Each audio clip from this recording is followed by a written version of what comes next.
Retirements, sliding commodity prices and the ASX. I'm Natalie MacDonald and you're watching Sydney Direct. My next guest today is Henry Jennings of BBY Ltd. Henry, thank you very much for joining us once again today. Pleasure, Natalie. Okay, so Westpac was the big mover of last week with CEO Gail Kelly announcing her retirement. But generally speaking, looking at the big four, how would you characterise performance of late? Well, they've been pretty good. I mean, we've had a big fall going into the middle of October. The banks really sort of cratered, I guess. There was a few concerns around about the banking sector going forward, and we saw some big falls, but they recovered massively. Really big recovery, mainly on the yield argument. A lot of people buying them for that big fat dividend, as they've just gone ex-dividend as well. So some of that impetus to buy them for the dividends has gone out of the banks.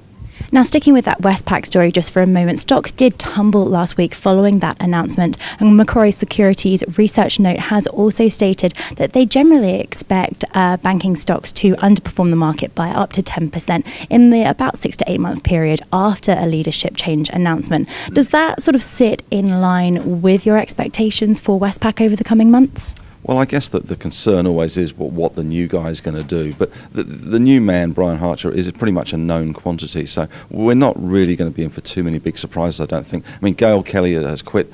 I guess some people have said at the top, maybe, but there's certainly, I don't know if it's the top, but there's certainly some headwinds coming for the banking sector generally with regulatory issues, and we're also seeing a slowing economy in Australia. So, and of course the housing bubble boom, or whatever we want to call it, is somewhat of a concern out there. So there are some concerns, and I think she may have picked her timing very well, but I don't expect to see too many big surprises out of Westpac going forward.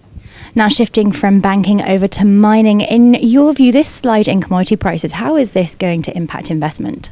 Well, certainly it's keeping investment out of the mining sector, and they're very jumpy at the moment. We've seen, iron ore stocks under a lot of pressure. We're seeing gold stocks really having some major issues.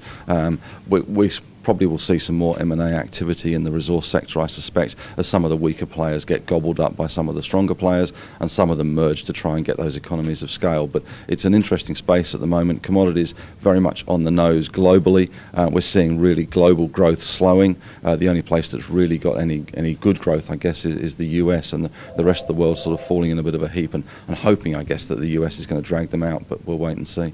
Well, that does tie into my last question. We're talking sort of very much on negative terms at the moment, but who for you are kind of the stock market stars almost at the moment? Well, I guess that the stars are anyone that's going to be benefiting from a higher US dollar.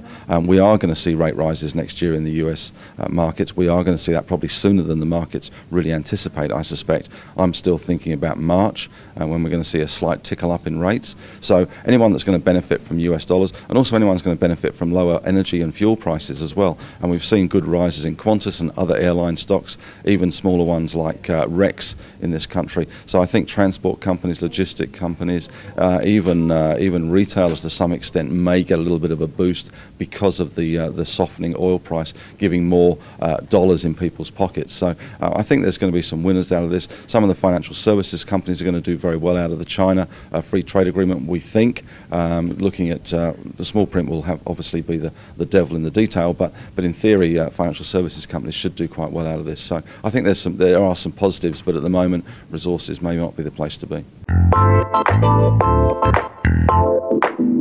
Henry Jennings there, giving us plenty to consider. I will be keeping you up to date on these stories, so do stay tuned. For now though, it's goodbye from me.